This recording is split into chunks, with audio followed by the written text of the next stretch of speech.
Esta noticia sigue hablando de la tragedia del avión siniestrado en los Alpes franceses la semana pasada. El país de España destaca lo siguiente: el copiloto Lubitz fue tratado hace años por tendencias suicidas. Andreas Lubitz, el sospechoso de haber estrellado el pasado martes un Airbus A320 en los Alpes franceses y haber acabado con la vida de 149 personas más, había recibido tratamiento por tendencias suicidas, según reveló la Fiscalía de Düsseldorf.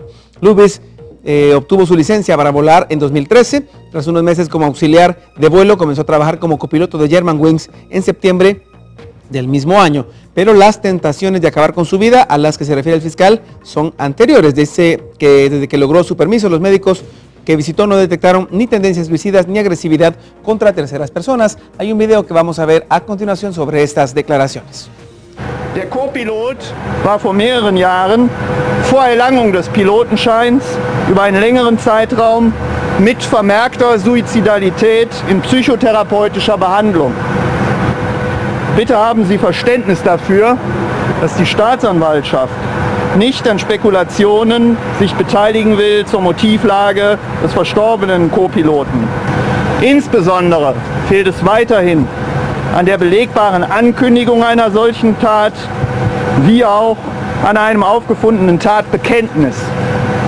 Ebenso wenig ist im unmittelbaren persönlichen und familiären Umfeld oder am Arbeitsplatz besondere Umstände bekannt geworden, die tragfähige Hinweise über ein mögliches Motiv geben können. Die entsprechenden ärztlichen Dokumentationen weisen bislang keine organischen Erkrankungen auf. La maratón de conversaciones entre los representantes de 6 potencias mundiales en Irán sobre el problema nuclear de Teherán se prolongó y se espera que dentro de pocas horas se comience a conocer parte de las propuestas y acuerdos tras la cercanía de la fecha límite. En la jornada, los ministros de Relaciones Exteriores de Irán y las 6 potencias del grupo se sentaron en Lausana para definir un acuerdo político factible. A un día de que termine el plazo para cerrar un acuerdo de principios, el estadounidense John Kerry afirmó que aún hay asuntos difíciles que se están trabajando para resolverlos. Las 6 potencias buscan llegar a un acuerdo por el cual Irán garantice la naturaleza civil de su programa nuclear, a cambio de un levantamiento de las sanciones internacionales que asfixian su economía desde hace años. Según explicó un diplomático occidental, las negociaciones estaban bloqueadas en 3 puntos claves: la duración del acuerdo, el levantamiento de las sanciones de la ONU y el mecanismo de garantía y control.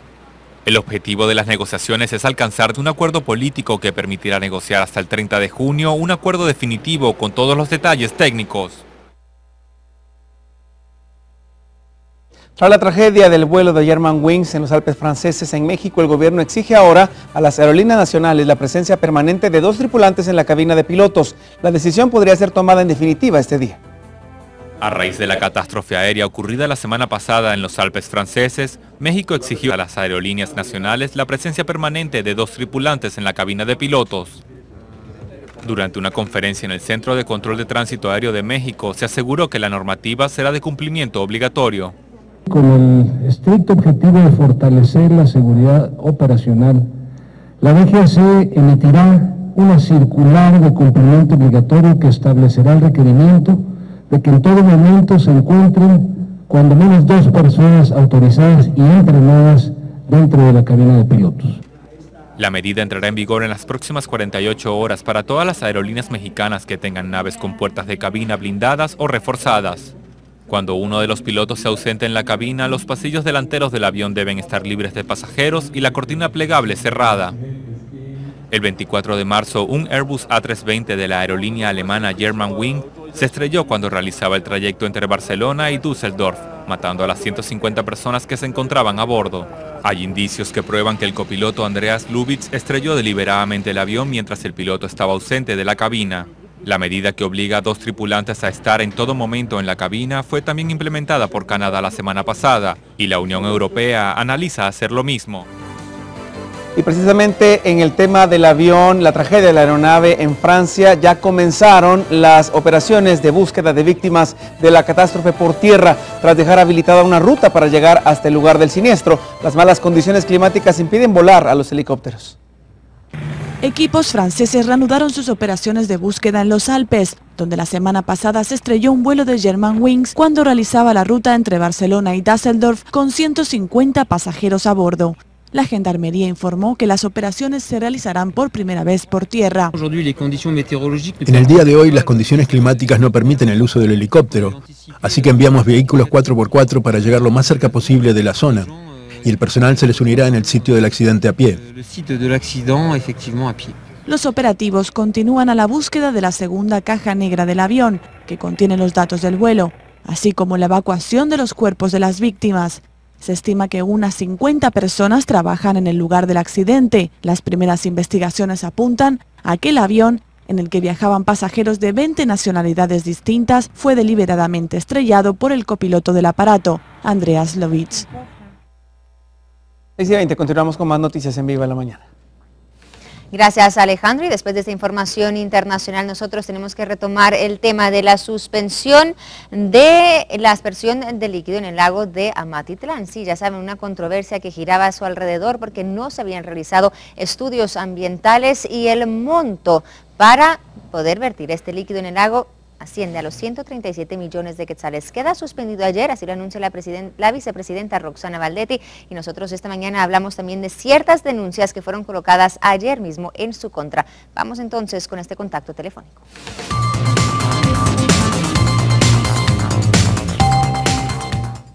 Esta mañana entonces vamos a abordar el tema con Rafael Maldonado, el director general del Centro de Acción Legal Ambiental y Social, CALAS. Ayer este centro presenta una denuncia en el organismo judicial contra la vicepresidenta Roxana Valdetti y también la ministra de Ambiente y Recursos Naturales, Michelle Martínez. Dicen entonces que obviaron y no llevaron a cabo el proceso debido para poder establecer un estudio ambiental y determinar el impacto que esto podría tener en el lago de Amatitlán. Muy buenos días, Rafael. Gracias por tomar nuestra llamada desde muy temprano.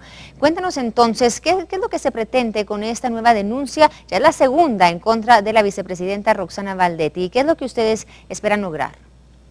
Bueno, muy buenos días a toda la audiencia de Viva la Mañana.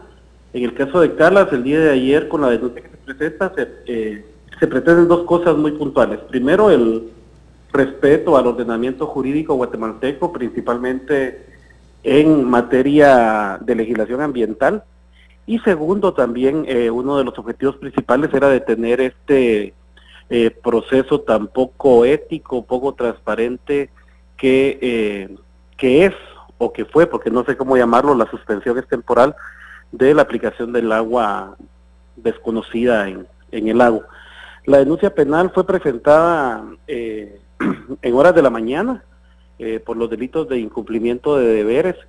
Esto está regulado en el Código Penal en el artículo 419, y la acción que ambas funcionarias públicas cometieron, la vicepresidenta de la República y la ministra de Ambiente, está regulado en el artículo 8 de la Ley de Protección y Mejoramiento del Medio Ambiente, que establece que el funcionario público que omita exigir la realización de un estudio de impacto ambiental en cualquier proyecto o actividad que tienda a modificar o a poner en riesgo el patrimonio natural de los guatemaltecos, comete el delito de incumplimiento de deberes. Esto está vigente en la República de Guatemala desde el año 1986, que fue el año en que fue aprobado la Ley de Protección y Mejoramiento del Medio Ambiente, y por lo tanto pues ni la ministra de Ambiente ni la vicepresidenta son superiores a lo que la ley manda y establece, y por lo tanto cometieron ese delito. Es muy controversial principalmente el rol de la vicepresidenta, toda vez de que en todo momento admitió públicamente que el estudio de impacto ambiental no existía, que no había sido aprobado, y sin embargo siguió adelante con el desarrollo del proyecto. Esperamos que ahora responda pues de sus actos, y queremos contarle a la audiencia de Guatevisión que en una forma bastante acelerada, ayer por la tarde misma fue notificado en CALAS que ya la Corte Suprema de Justicia tiene en sus manos el expediente respectivo para proceder a analizar si procede o no trasladar el expediente al Congreso de la República para que a ambas funcionarias les sea retirado el derecho de antejuicio Y eso te iba a preguntar, Rafael, la probabilidad de que esto suceda, o sea, ¿qué piensan ustedes? Como mencionas, fue un proceso rápido que se trasladó entonces a la Corte este expediente, luego podría llegar al Congreso, pero ¿qué tan factible es que realmente prosiga esto? Bueno, yo creo que es bastante fácil, porque realmente, como te decía, la ley es muy clara, o sea, la ley es expresa.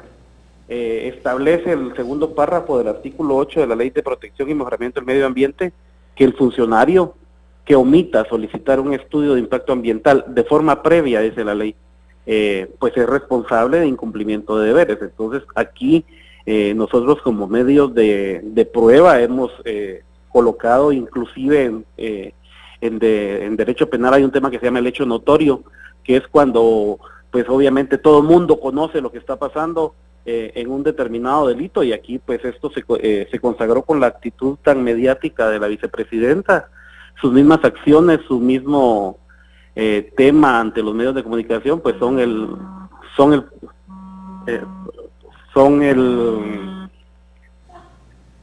medio de prueba idóneo. La ley lo establece, estamos poniendo también como declaración testimonial a los diputados que fiscalizaron este proceso del lago de Amatitlán y también a los periodistas que cubrieron la fuente de manera directa. Entonces, creo que se le estamos poniendo difícil a la Corte Suprema de Justicia, no va a poder hacer ningún tema de tráfico de influencias que permitan que en este caso concreto no le sea retirada la inmunidad a ambas funcionarias públicas. Sería muy evidente, dices tú, si no le es retirada entonces la inmunidad. Bueno, yo creo que sería una clara violación al derecho de los guatemaltecos, al imperio de la ley, y obviamente estamos dispuestos a llevar el caso hasta la última consecuencia.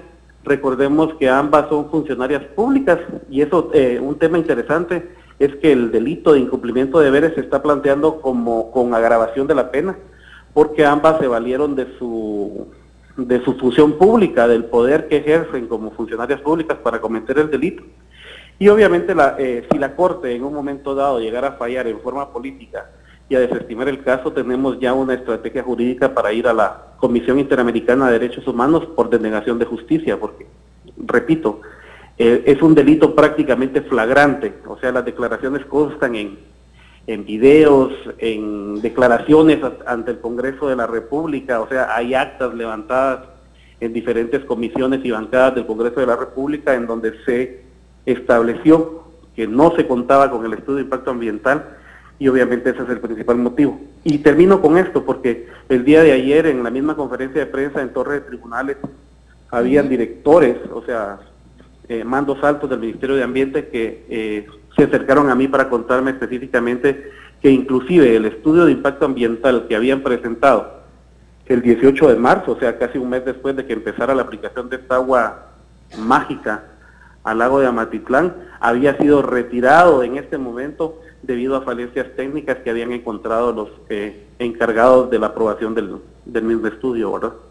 Perfecto. Bueno, Rafael, agradecemos tu contacto esta mañana, habernos aclarado entonces en qué consiste la denuncia y claro, como tú mencionas, haber abordado todas esas evidencias que, según Calas, existen para poner en prueba y así dicen retirar la inmunidad a la vicepresidenta Roxana Valdetti y también a la ministra de Ambiente y Recursos Naturales Michelle Martínez. Claro, esto ahora está en la Corte Suprema de Justicia, tendrá que pasar al Congreso y ahí se podría decidir, pero según escuchábamos entonces del representante de Calas, hay pruebas, hay evidencias suficientes para que esto pueda ocurrir.